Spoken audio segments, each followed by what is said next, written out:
Afternoon guys, how's it going? Welcome back to the Enthusiastic Boozer. As it's the Cinco de Mayo weekend in Mexico, the most important day of the year, we're going to look at my favourite subject, tequila! So, please don't turn off if you've had a bad experience with tequila, because the chances are you was drinking it in shots, and you was drinking the stuff that just comes behind most pub bars, which is called mixto. That means it's only 51% agave, and they can use all sorts of different products to fill the rest of the quota up. Proper tequila that I use is 100% agave.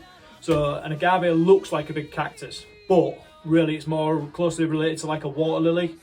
It's one of the only spirits in the world where everything is hand done the same way it was a couple of hundred years ago. So these big plants, once they harvest them, they weigh between 10 and 18 stone each. Now them plants get put into a steamer essentially and steamed, and then they get put in this big pit, and a donkey, believe it or not, still moves around the pit and turns a big stone over the top of all the agave, and the pulque, what you get out of that, goes through the distilling process at least twice. Now when it's been through the distilling process at least twice, you get what's called Blanco tequila. So that can just get bottled and ready to be shipped out. Now it's clear generally, and it's real citrus heavy. Sounds real thingy, but it's got grassy notes. You can taste coriander and stuff like that in it. If you want to rest it in, usually it's in oak barrels, you get what's called reposado. Now reposado means rested. So generally it's between 2 months and a year that this gets rested for. It changes its flavour quite a lot, so it mellows it out. Whereas this is quite vibrant and strong. This is a lot more mellow. It tastes, you can find caramel taste and stuff like that coming through. We also get what we call añejo. So that's aged between 1 and 3 years, which might not sound a long time when you compare it to like a Scotch whiskey that might be between like 14 years potentially. But you've got to think of the climate. Scotland, very cold place. Mexico, generally really hot. And Mexico is the only place that you can make tequila. There's only 3 counties in Mexico that you can make tequila, and it has to be 100% Blue Weber agave. Like there's lots of different other agaves, and generally you make mezcal from them, which is like the sister product. Like all tequila is mezcal, but not all mezcal is tequila. So please, if you're trying to mix those stuff, give one of these a go. We're gonna use the Blanco one today because that's my favourite. We're gonna use this to make a margarita, which is the cocktail that I enjoy the most, like out of any. Like it really cheers me up to just drink one. So we're gonna make one. We're gonna make one dead easy, really. So we are gonna go with 25 ml of freshly squeezed lime juice, 25 ml of Cointreau orange liqueur,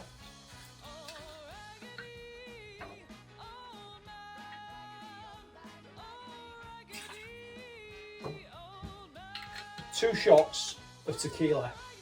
Now, there's some really expensive tequilas out there. There's a Casamigos, which is about £50 a bottle, which is really nice. That's George Clooney's company. A lot of celebrities are buying tequila companies in a minute. It's really popular in America, but it's not quite found its niche over here. I think because of our boozy drinking culture and the fact that we drunk it in shots for such a period of time, and so many people have been off put by it, we don't really drink it. But hopefully it's going to come in a big way.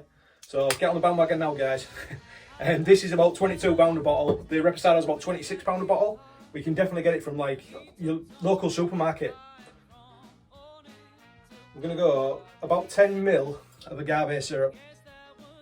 Now if you like your drinks a little bit sweeter, you can put a bit more, and you don't have to put any in at all. The classic margarita doesn't call for it, but I really like it, so I'm using it. And we're going to fill a shaker with ice. We're going to give it a real good shake.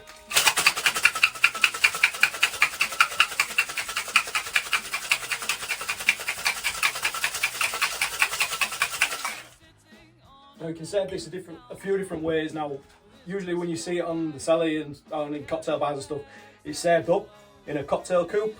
Like there'll be no icing, but they might dust the outside of it with with salt. Now, I don't really like salt in my drinks. Like, if I'm gonna have salt, I'll put a little bit in the drink rather than right round the outside. If you're saving it for a guest, maybe do half the rim of salt, so they've got an option. I'm just gonna double strain that into a rocks glass over ice, because I prefer it over ice.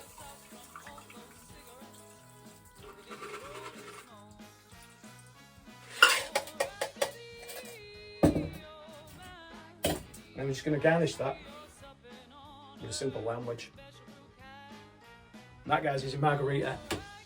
Now, I'd wait till the end of the video to have a taste of this, but I don't think I'm going to bother.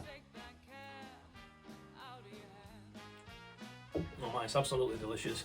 Like, I can't praise this cocktail enough. I mean, if you really don't want to try it, like, there'll be more in the shop for me, won't they, at the end of the day. But that's a brilliant cocktail. Please give it a go, guys. It'd be so good to talk about tequila with people. Leave us some comments. What's your favourite drink that we might not know to make with tequila? In our what's on the shelf section, we're going to look at these two spirits a bit more. And I'll show you another drink to make with the Blanco. And I'll show you another drink to make with the Reposado. A booze heavy one with this one. And another fresh and vibrant drink for your barbecues and such with the Blanco. I hope you've enjoyed this, guys, because like I say, I've got a passion for tequila.